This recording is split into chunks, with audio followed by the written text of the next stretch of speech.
Alright guys, I'm back with another video. So, we just seen the Better Be of Bivol 2 card just happen. The latest Riyadh season card.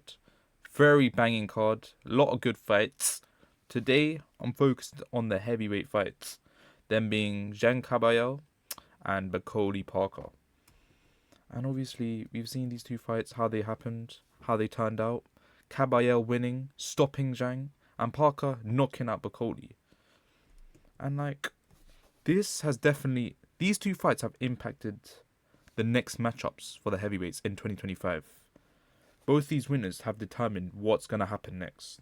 And so, to begin, now that Parker, his last three fights have been Wilder, Zhang, and now Bakoli. These three men at the time have been the most feared heavyweights in at that time. Wilder was still feared when he fought him. He fought him on the Day of Reckoning card when nobody wanted to fight Wilder. Wilder was coming off the knockout of Robert Helenius last year, the year prior to that card. And people were still fearing Wilder. Wilder was not seen as this washed guy. He was still seen as another good heavyweight, obviously being beat by Fury twice, but still, he was still viewed as that heavyweight that no one wanted to mess with. And then Zhang in around March on the AJ Ngannou card. Zhang was coming off a knockout win against Joe Joyce. Joe Joyce was meant to be the next guy, and Zhang knocked him out. And Parker won. Parker won that. He got dropped twice. It wasn't the best fight for him. It wasn't the best fight. Like both men, it wasn't that great. I can't lie. It wasn't a great fight. Zhang, we've seen how his conditioning is. It's not great, but he was still viewed as he was one of the most feared heavyweights at that time. And Parker took him on, beat him. And then Bakoli. Parker took on Bakoli on 48 hours notice and knocked him out. Bakoli was 315 pounds. I know he may have not been fight ready, but I still Bakoli. Bakoli is a boogeyman, was a boogeyman in this division, and Parker took him out. And so I think at this moment in time, Parker deserves the title shot. Parker deserves the shot at all three belts Usyk has. Because Parker hasn't had a title shot since the AJ fight? Or a title fight, should I say. And so I think Usyk versus Parker is a fresh matchup. A lot of people are saying to run the Usyk Dubois fight. But for me, it's we've already seen the Usyk Dubois fight. We've already seen how it's turned out. We've already seen that matchup. We've never seen Usyk and Parker in the same ring. I want to see how this matchup is. Because again, Parker did come in at 267 pounds against Bakoli. But normally he's in the 240 pounds-ish region. That's his weight. So I don't know if he will stay that heavy. If let's say this matchup were to happen, I don't know if he would stay at 267 pounds because he says he does hit harder. But then, in my opinion, to beat Usyk, I think you don't need size. You need to be a relatively smaller heavyweight and be more athletic. So someone like a Kabayel. Well, I think someone like a Kabayel would give Usyk problems. But that's on another day. We'll talk about that later. But I think Usyk Parker is a fresh matchup. Parker definitely deserves this fight, man. Just based off his last three fights. But yeah, man. Next fight, I think, will probably happen, in 2025. I think it's going to be the rematch between Dubois and AJ. We've already seen this fight happen in last September, 2024. And we've seen how it turned out. Obviously, Dubois smashed AJ. But I think this is definitely a fight that is probably might happen because how the cards have been dealt. In terms of AJ hasn't had a fight since then, but Dubois pulled out of that card obviously because of sickness, and that kind of changed a lot of things. To be honest, I think this fight is definitely a viable option for AJ. And yeah, I'd like to see this fight again, man, because AJ was so poor in that fight. I'd like to see AJ learn from the mistakes, but again, I don't know how his chin's gonna hold up. I'm not sure. But I think this fight is definitely a fight that probably will happen in 2025. The rematch. Another AJ fight. No, I don't even need to say anything about this fight. This fight has been in the works for how long now? We've been wanting to see this fight since both these guys had the belts, man. No, even before that. But when these guys had the belts, this could have been the biggest heavyweight fight in decades. When AJ had all three belts, or should I say three other belts, and Fury had the WBC belt, these guys could have fought for Undisputed in 2021. But obviously Wilder took Fury to court and did the trilogy. But again, this could have been an amazing fight a couple years back. But it's another fight that can still be made in 2025 and people will tune in. This will sell out Wembley. 90,000 people will come to Wembley to see this. So again, this is another fight that should happen.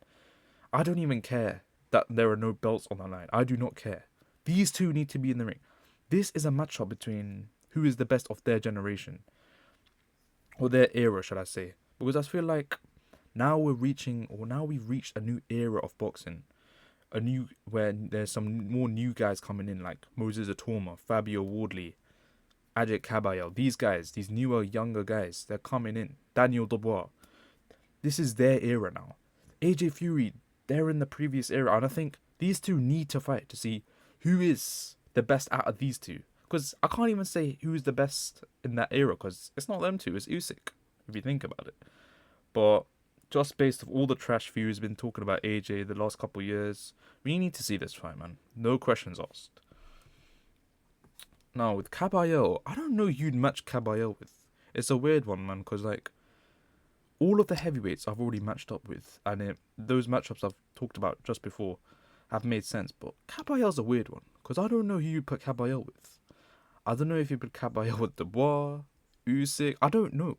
I think Caballero would have a good chance against Usyk, like I said before. But I'm not sure you put up. I genuinely don't know who you put him in with there. Like, his last three fights have been Makhmudov, Frank Sanchez, and now Zhang. Stopped them all. And yeah, those last two fights have been very impressive, man. And I don't know who you put him up with. That's why it's up in the air. But tell me in the comments what you guys think. Who you put him up there with. Can't speak, man. Okay, this one's an interesting one because these are two younger guys coming up, or relatively younger guys, should I say. These guys, they're not at world level yet, but I think now with boxing, we're not in that era where everyone's like kind of avoiding fights because the money's there. The money's there in Riyadh season. People are getting paid now.